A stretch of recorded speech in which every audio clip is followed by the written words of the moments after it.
వార్త 23 అధ్యాయము 46 వచనాన్ని మనము యేసు ప్రభువారు పలికిన 7వ మాట గురించి మనం ఇక్కడ చదువుచున్నాం.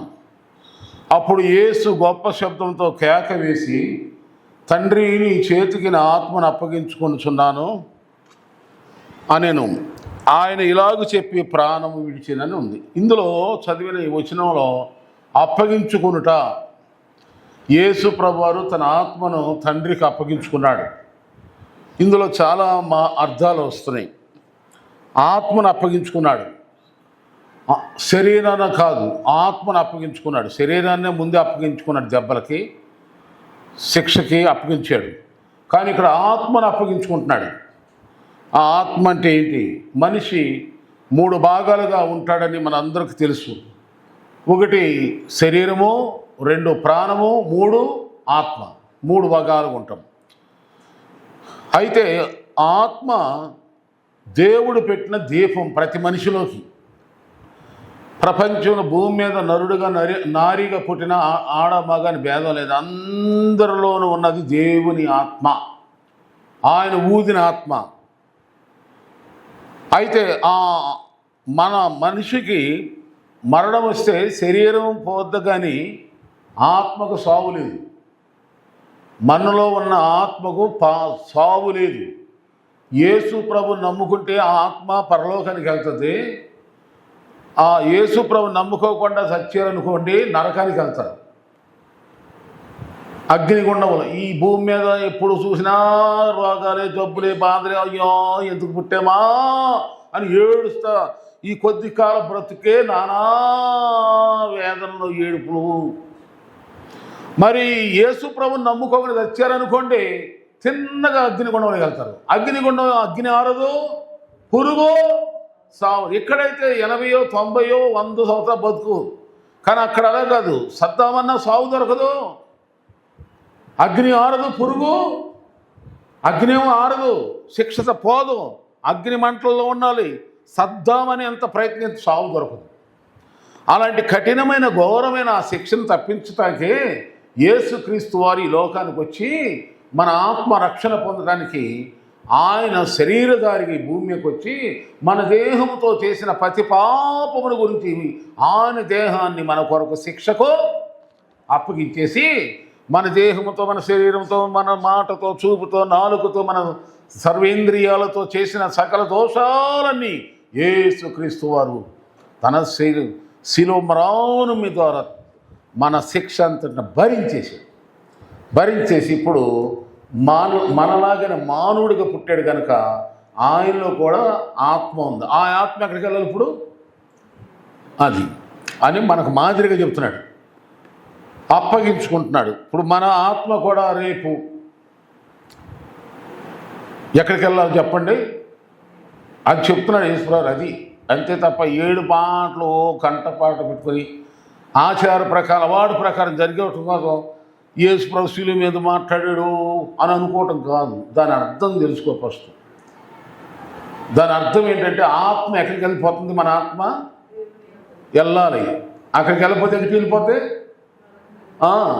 చాలామంది తెలియకంటారు, సచ్చిన వాళ్ళు దెయ్యాలి, దురాత్మని ఆ చీకట్లో మబ్బులను గోడ చూడటం అక్కడెక్కడ కనపడతారు అనుకోండి. ఆ అధికారమే కానుంటే ఈ పాటికి ఎంతమంది దయ్యాలు అయిపోయి ఉన్న వాళ్ళని చంపేసేవాడు. అది లేదు కనుక అది భ్రమ, అది మూఢనమ్మకాలు. చచ్చిపోయిన వాడికి డైరెక్ట్గా దేవుని నమ్ముకుంటే ప్రదేశంకి వెళ్ళిపోతాం. దేవుని నమ్మలేదుకో వెళ్ళిపోతాం అగ్నిగుండాన్ని. అది మనకు లూకా సువార్త 12వ అధ్యాయంలో ఉంటుంది. చాలామంది చదివే ఉంటారు. 16వ అధ్యాయంలో ఉంటుంది. అది ఒక సంఘటన, 2 చచ్చిపోతారు. ధనవంతుడు చచ్చిపోతాడు, బేదలాజరు చనిపోతాడు. బేదలాజరేమో చిన్నగా పరలోకానికి వెళ్తాడు, చనిపోయిన ధనవంతుడేమో అగ్నిలోకి వెళ్తాడు. అది జరుగుద్ది అనమాట. సో ఇక్కడ మనం తెలుసుకోవాల్సిన ఈ రాత్రి మీకు ముఖ్యమైన విషయాలు నేను చెప్తాను. ఏమనగా యేసు ప్రభువారు ఎందుకు అప్పగించుకున్నాడు? ఆయన ఏమన్నా తప్పు చేశాడా? లేదు. ఆయనలో ఏ పాపము లేదు. ఆయన నీతిమంతుడు, నిర్దోషి, నిర్మలుడు, పాపులలో చేరక ప్రత్యేకంగా ఉన్నటువంటి దేవుడు. అయితే మన పాప శిక్ష ఆయన మీద పడింది కనుక పాపమెరుగని ఆయనకి శిక్ష పడింది. అది సంగతి. చూద్దాం, బైబిల్లో నుండి కొన్ని మాటలు మీకు చూపిస్తారు. ఎందుకు అప్పగించుకున్నవాడు యేసు ప్రభువారు అంటే, ఇక్కడ లేఖనాల్లో మనం చూద్దాం. లేఖనాల్లోనే చూసి 1 పేతురు 2:23లోకి రండి. 1 పేతురు రాసిన పత్రిక 2:23 ఇలా చెప్తుందండి. ఆయన దూషింపబడి బదులు దూషింపలేదు, ఆయన శ్రమ పెట్టబడి బెదిరింపక న్యాయముగా తీర్పు తీర్చు దేవునికి తన్ను తాను అప్పగించుకున్నాడు. తీర్పులో ఎంతోమంది అన్యాయంగా మాట్లాడుతున్నారు, ఆయన మీద నిందలో నేరాలు మోపుతున్నారు, అబండాలు వేస్తున్నారు. దేవుడు ఉన్నాడే తీర్పు తీరుస్తాడని దేవునికి ఆ తీర్పు సమయంలో కూడా ఎవరికి అప్పగించుకున్నాడు? అది కనుక దీన్ని బట్టి మనం ఏమి నేర్చుకోవాలి? ఎవరైనా అబండాలు వేసారనుకో, ఓ బెదరమాక, జడమాక, ఆ వేసినోళ్ళు సిగ్గుపడేలా బతుకు, దేవుని స్తోత్రం. అంతే తప్ప ఓ నన్ను ఎందుకు అన్నావు అనుకో, గుమ్మడికాయలు దొంగ అవుతావు, భుజాలు తరుముకున్నట్టు అవుద్ది. నీలో ఏమీ లేనప్పుడు నీకెందుకు కోపం, నీకెందుకు వ్యసనం, నీకెందుకు ఆ తొందర? కనుక యేసు ప్రభువు ఏం చూపిస్తున్నాడు మనకంటే, ఎవరైనా బెదిరించినా, శ్రమలు పెట్టినా, అన్యాయంగా ఏమన్నా మనం దేవుడు ఉన్నాడులే, ఆయనే తీర్పు తీర్చుకుంటాడు, ఆయనే చూసుకుంటాడని ప్రభువుకి అప్పగించుకోవాలి. ఇంట్లో కుటుంబంలో భార్యాభర్తల సంగతి కూడా అలాగే ఉండాలి. ఒక్కోసారి భార్య బలహీన ఘట్టమని స్త్రీయే కదా నన్ను అంటావు అనదు, అంటుంది కదా అని చెప్పి, మగోడు కదా అని చెప్పి మూర్ఖత్వంగా ప్రవర్తించావనుకో, నువ్వు దేవుడు బిడ్డవు కాదు. ఆమె అంటున్నప్పుడు ఏమనాలంటే, అమ్మ దేవుడే చూసుకుంటాడు నీకు నాకు అనాలి. ఆమె దేవుడు ఉన్నాడులే అమ్మ, నువ్వు ఎన్నంటే అన్ని ఆశీర్వాదాలు నాకు అనాలి. దేవుని స్తోత్రం. అంతేనా? నేను మగవాడిని అన్నావో అయిపోయినట్టే నీ పని. అట్ట అనుకుంటే యేసుప్రభు దేవుడు కదా, ఆయన తలుచుకుంటే ఎంత అవుద్ది? దేవుని స్తోత్రం. తెలుసుకోవాలి. ఈస్టర్ పండుగలు, గుడ్ ఫ్రైడేలు క్రైస్తవులు అందరూ చాలామంది చేసుకుంటారు, కానీ చిన్న నిందొస్తే బాధొస్తే ఎవరన్నా ఏమన్నా అన్నారంటే చాలు, దాని గురించే దిగులు పెట్టేసుకుని బీపీలు షుగర్లు పెంచేసుకుంటారు. మనం ఏం చేయాలంటే అలాంటి అన్నప్పుడు నవ్వి వదిలేయాలి. ఏం చేయాలి? ఒక మంచి స్మైల్ వేయాలి. ఆమేన్. అలాగా దేవుని స్తోత్రం అనుకో. ఇంకేమనంటే అనుకో, నాకేం బాలేదు. అది యేసు ప్రభువారు ఒక మాదిరి. రెండవదిగా చూస్తే యేసు ప్రభువారు ఎందుకు అప్పగించుకున్నాడు అసలు? గలతీ పత్రిక 2:20 ఏనండి. యేసు ప్రభువారు మరణానికి అప్పగించుకోవటానికి మొదటగా ఏమనుకోవాలంటే, అది నా కోసమే అప్పగించుకున్నాడు అన్నారు. ఎవరికాళ్ళే పర్సనల్గా తీసుకోవాలి, వ్యక్తిగతంగా.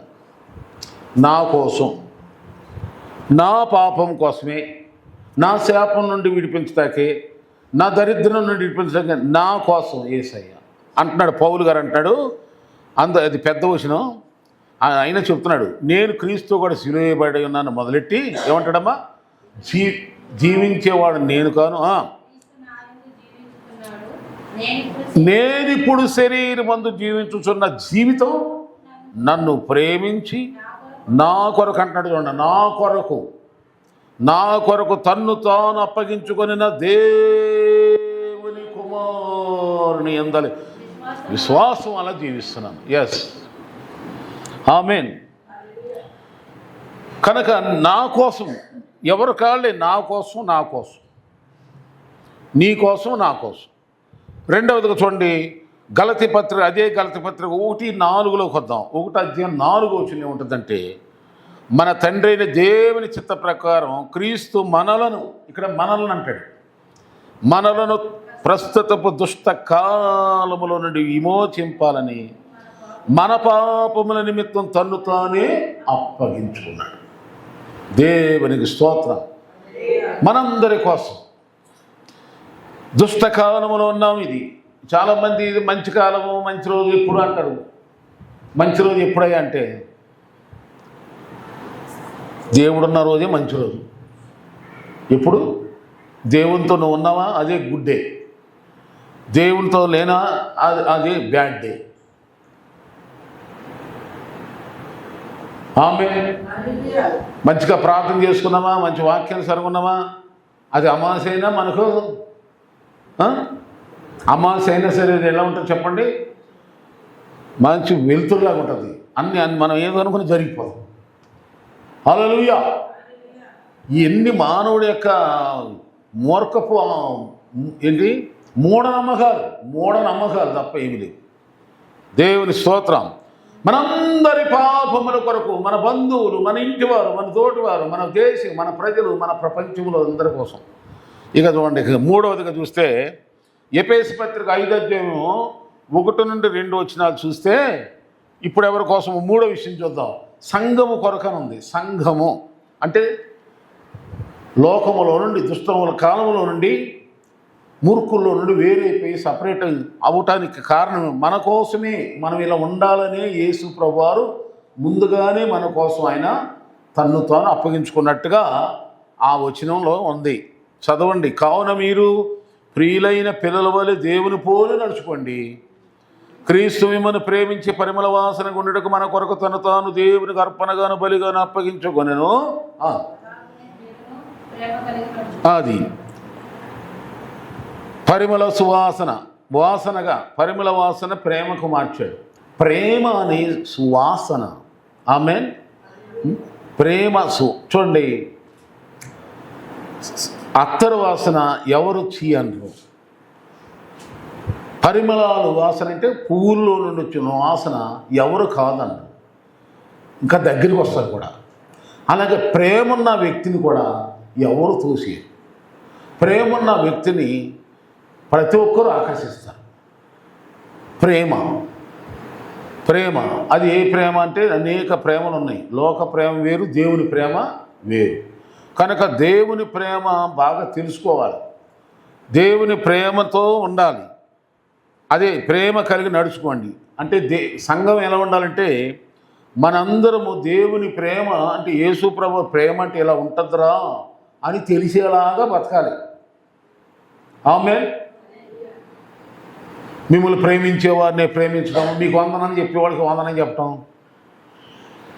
మీకు అప్పు ఎవరికన్నా నువ్వు అప్పు ఇచ్చావనుకో వాళ్ళు తిరిగి ఇస్తారా?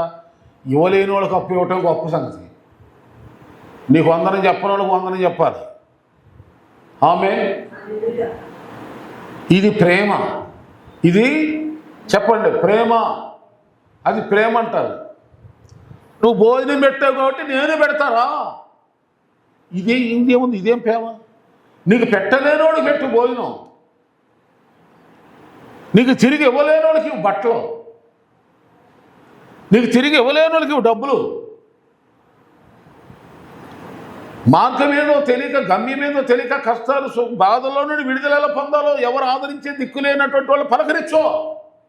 అన్నీ ఉన్న వాళ్ళ దగ్గరికి వెళ్ళి పచ్చిపోయి తీసుకెళ్ళి పలకరించడం గొప్ప కాదు.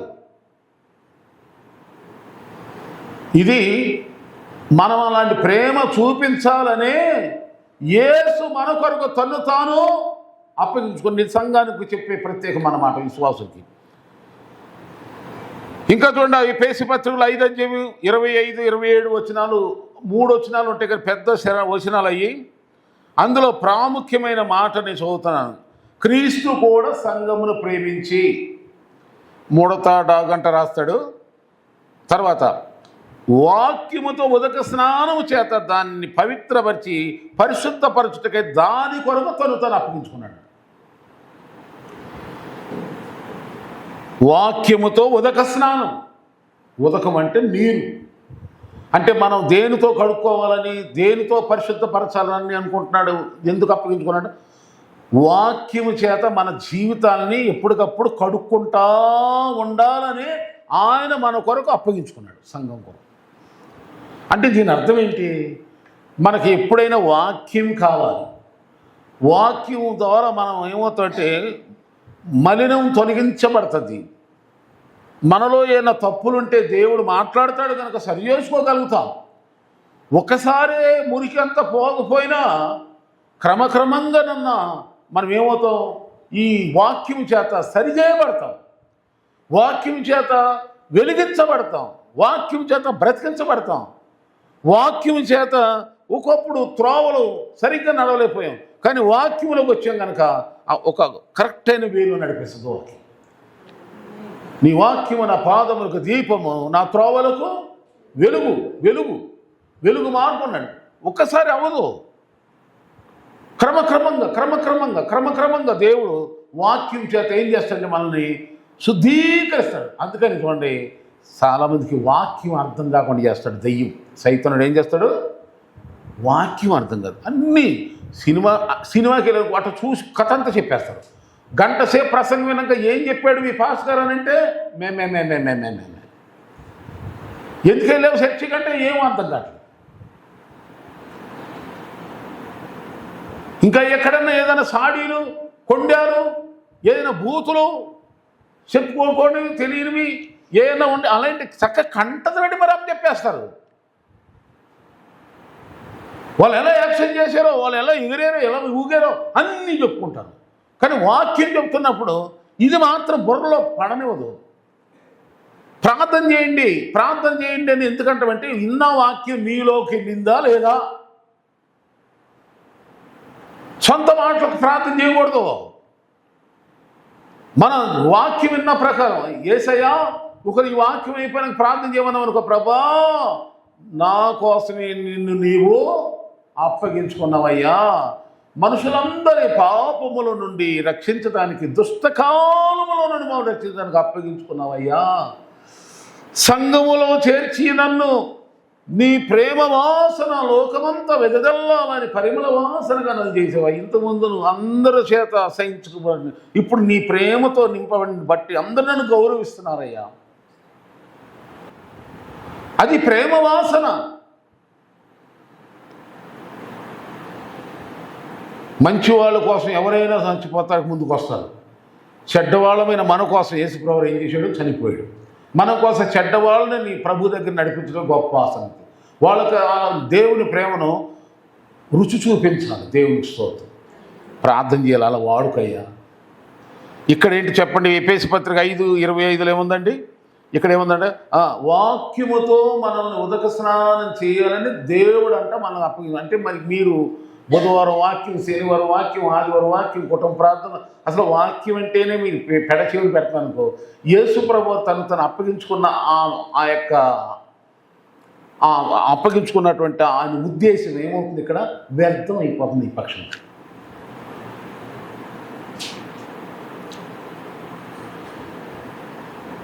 దేవుడు నీకోసం నా కోసం ఏదన్నా ఒక ప్రేమ లేఖ ఏదన్నా రాసిచ్చి వెళ్ళాడంటే ఏంటంటే బైబిలే. ఆమేన్. కనుక ఆ ప్రేమ లేఖ నువ్వు ఎంత చదివితే ఆయన మైండ్ నీకు అర్థమైపోతుంది, ఆయన మనస్సు తెలుసుకోగలుగుతావు. అందుకే యేసు నీ కొరకు అప్పగించుకున్నాడు. అయ్యా నీ వాక్యమే నన్ను బ్రతికించేది, నా బాధల్లో నెమ్మదినిచ్చేది నీ వాక్యమయ్యా, నాకు అర్థమయ్యేలాగా సహాయం చేయవ తండ్రి. ప్రార్థన చేసుకోవాలి. అందుకే యేసయ్య నీ కొరకు అప్పగించుకున్నాడమ్మా. ఇది యేసు ప్రభువారు అప్పగింతలు. దేవునికి ఎందుకు అప్పగించుకున్నాడు? శిలువ మరణానికి ఎందుకు అప్పగించుకున్నాడు? 3 విషయాలు నేను చెప్పాను. ఒకటి చెప్పండి, నీ కోసమే, నా కోసమే అనండి. నా కోసమే. రెండవదిగా మనుషులందరి కోసం. అంటే మనుషులందరూ అంటే ఎవరు వస్తారు అందులో? ముందు నీ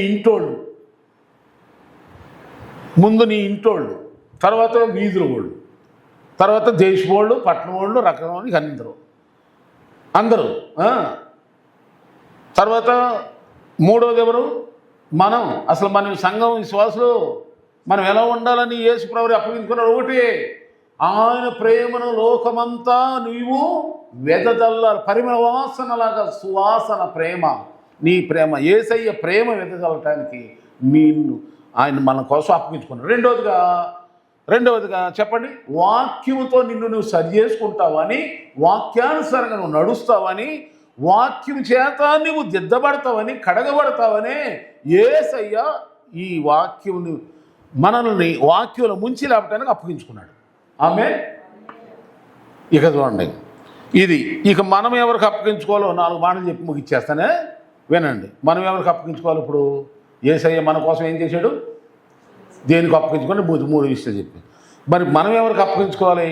చూడండి, త్వరగా 4 మాటలు చెప్పేస్తాను. చూడండి, ఇక్కడ బైబిల్ ఏం చెప్తుందంటే మొదటి పేతురు పత్రిక 4:16-17 ఏముంటుందంటే, మొదటి పేతురు పత్రిక 4:16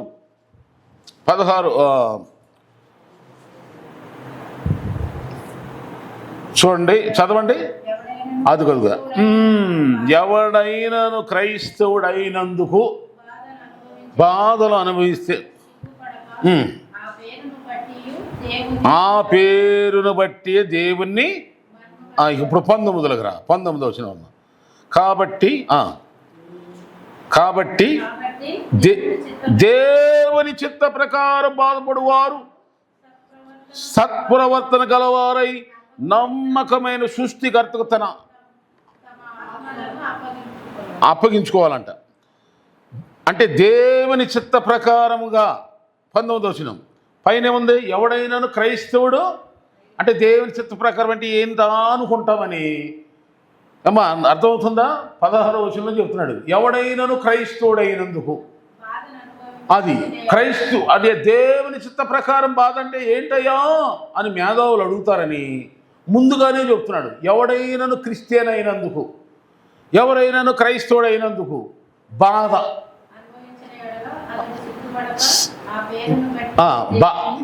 ఏం చేయాలంటే బాధ, నువ్వు క్రైస్తవుడు అయినందుకు బాధ ఎవరికైనా ఉందా? కంపెనీలో బాధ, ఇంట్లోళ్ళతో బాధ, వీధులతో బాధ, కుటుంబ ప్రార్థన పెట్టుకుంటే మా వాళ్ళు ఊరుకోరు, వాళ్ళు ఊరుకోరు, వీళ్ళు ఊరుకోరు, బాధ పెడతారు, ఏం చెప్తారు, దూషిస్తారు, ఏం చెప్తారు. సెలవయ్యా నాకు, నేను రానే డ్యూటీకి, మాకు దేవుడు ముఖ్యం అని అంటామనుకో, ఆయన కోపం వస్తుంది. వాడి కోపం రాని తిట్టని, ఏమన్నా చేయని, ఇంక్రిమెంట్ లేకుండా చేయని, ప్రమోషన్ లేకుండా చేయని, ఏమన్నా ఏడు అని చెప్పేసి బాధను మాకు దిక్కలేకుండా నా డ్యూటీ నేను చేస్తాను. సండే హాలిడే, ప్రభుత్వం వారు అధికారంగా ఇచ్చినటువంటి హాలిడే కనుక ఈరోజు నేను రాను, నేను నా ప్రభువుకి దగ్గరికి వెళ్ళిపోతా, చర్చికి వెళ్తా అన్నప్పుడు ఏమవుతుంది చెప్పండి? బాధ. అప్పటి వరకు ఫ్రెండ్లీగా ఉన్నవాడు ఏమవుతాడు చెప్పండి? పగోళ్ళగా మారిపోతాడు. వాడిని బట్టి మనకు అప్పటి వరకు ఎప్పుడు గొప్పలు ఉన్నాయి, ఇప్పుడేమి తెప్పులో నానా విధములైనటువంటి బాధలు ఉంటాయి. అప్పుడు ఏం చేస్తాం? బాధ. ఆ బాధను బట్టి ఎవడైనా అనుభవిస్తున్నారా? సిగ్గుపడకూడదు. చెప్పండి, సిగ్గుపడకూడదు. అందుకే ముందుగా ఎవరికైనా యేసుక్రీస్తుని నమ్ముకున్న ముందు మనకి శ్రమలు ఎదురవుతాయి, శోధనలు ఎదురవుతాయి, పరీక్షలు ఎదురవుతాయి. వీటన్నిటిని తట్టుకున్నాక తర్వాత వస్తుంది, ఒక్కసారి రావు. కనుక మన వేద్యాలను మనకు ఏమున్నా దేవునికి చూడండి. యోబు గ్రంథం 5:8 రండి, 5:8 రండి. అక్కడే ఉంది, అయితే నేను దేవుని ఆశ్రయించదును, దేవునికి నా వ్యాజ్యమును అప్పగించుదును. యోబు గ్రంథం 5:8 ఉందండి. ఈ యోబుకి శ్రమలో వచ్చినప్పుడు ఆయన ఓ పక్కన మూలిగే నక్క మీద తాటికి పడ్డట్టు ఆయన ఓ పక్కన అంటున్నప్పుడు అప్పుడు ఆయన అంటున్నాడు, అయితే నేను దేవుని ఆశ్రయించుదును, దేవునికే నా వ్యాజ్యములను. అది కష్టాల్లో మనం బాధపడుతుంటే, ఏదో పరీక్ష లేక మన ఏదో దేవుని వలనో, అపవాది వలనో, మనుషుల వలనో, లేక మన పొరపాటు వలనో కొన్ని సమస్యలు, కష్టాలు పాలవుతూ ఉంటాం మనం. ఎవరమైనా ఆర్థికంగానో, అనారోగ్యపరంగానో, మానసికంగానో, ఈ పిల్లల ద్వారానో, లేకపోతే ఎవరి ద్వారానో ఏదో బాధలు అనిపిస్తా కొన్ని సమయాల్లో చాలా డౌన్ అయిపోద్ది మన జీవితం. అలాంటి సమయంలో మన బాధ మనం పడుతుంటే చూసేవాళ్ళందరూ ఏమంటారు చెప్పండి? మీరేదో పాపం చేసి ఏదో. అప్పుడేం చేయాలి? ప్రభువా అయ్యా నీకే అప్పగించుకుంటున్నాను, అలా మాట్లాడి నువ్వు విన్నావు దేవుని స్తోత్రం. అది ఆ విధంగా మనం ప్రభువుకి మన వ్యాజ్యాలు, మన బాధలు, మన దుఃఖాలు, మన స్థితిగతి అంతా. ఇంకో మాట కూడా చదివితే అపోస్తుల కార్యం అన్ని టైం సరిపోట్ల 15:25 ఉంటుందండి. అందులో కూడా ముఖ్యమైన మాట చదువుతా చూడండి. అపోస్తుల కార్యం 15:25 మన ప్రభు అయిన యేసుక్రీస్తు పేరు కొరకు తమ్మును తాము అప్పగించుకొనిన బర్నబా పౌలు. ఎవరి పేరు కోసం అంటే మన బ్రతుకంతా ఎవరి కోసమే మనం చూడగానే ఎవరు గుర్తురావాలి జనాలకి? అక్కడ ఉంది చూడండి, బర్నబా పౌలు గారంట ప్రభు అయిన యేసుక్రీస్తు పేరు కోసం. కానీ ఇక్కడ పౌలు బర్నబాలంట ఎవరి పేరు కోసం బ్రతుకుతున్నారంటే సమర్పించుకున్నారంట, అప్పగించుకున్నారంట. అయ్యా మేము ఎలా ఉన్నా ఫలానా ఆమె అట్లా అప్పగించుకోండి. ఇక ఈ అయిపోయిన టైము, మరి రేపు దీన్ని కంటిన్యూషన్ చేస్తాను. మరి దేవుని బిడ్డలారా, మనము అలాంటి అనుభవంతో ఉండండి. అప్పగించుకోండి. రెండు మాటలు చూడండి, ఒక్క మాట శబ్దం చూడండి. 2వ కొరింథీ పత్రిక మీరు ఇంటికి వెళ్ళి స్టడీ చేయండి, వివరించట్లేదు. 2వ కొరింథీ పత్రిక 8:1-5 చూస్తే దేవుని సేవకుల కంట దేవుని సేవలో దైవజనులకి అప్పగించుకోవాలంట. మనం నేను చెప్పేది కరెక్ట్ ఉందో లేదో చదువుకుని రేపు వచ్చి అడగండి నన్ను. 2వ కొరింథీ పత్రిక 8:1-5 ఉంటాయి. రెండవదిగా మనం దేనికి అప్పగించుకోవాలంటే 1 కొరింథీ పత్రిక 16వ అధ్యాయం 15-16. 1 కొరింథీలకు రాసిన పత్రిక 16వ అధ్యాయం 15-16. ఇక్కడ పరిచర్య చేయటానికి మనం అప్పగించుకోవాలంట. పరిచర్య ఎక్కడ ఎవరైనా చెప్పులు వేసి చేస్తున్నాను, లేదు నువ్వు తప్ప నేను తీయ, అప్పగించుకోవాలి, కడగాలి, తొడవాలి. దేవుని పరిచర్య చేయటం అప్పగించుకో. తర్వాత మన అవయాలు చేతులు, కాళ్ళు, నోరు, ముక్కు, మన సర్వేంద్రియాలన్నీ కూడా దేవుని నీతి కోసం బ్రతకటకు అప్పగించుకోవాలంట.